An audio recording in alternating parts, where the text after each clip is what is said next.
1.5 cup 1.25 cup கொஞ்சம் கூடவே நல்லா பொடியாக அரிஞ்சு வச்சுருக்குறோம். தக்காளியும் ஒரு 2 கப் அளவுக்கு தக்காளி பொடியாக நறுக்கி வச்சுருக்கோம்.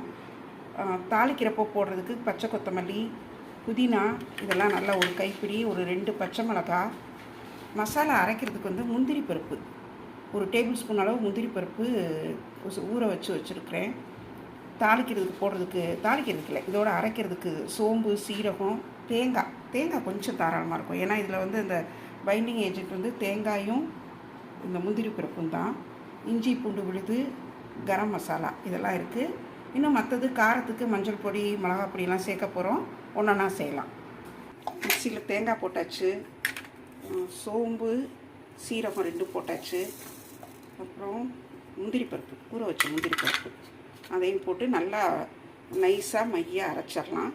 அரைச்சி இந்த மசாலா பேஸ்ட் வந்து எடுத்து வச்சுக்கலாம்.